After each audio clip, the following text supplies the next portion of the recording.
Hi, it's Kathy again. Let's see what's inside your cup for this week.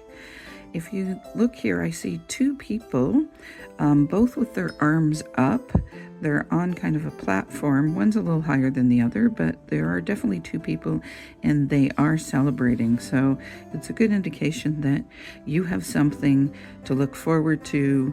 You should be celebrating. Obviously, do it with a friend or a partner and celebrate life and all that you have.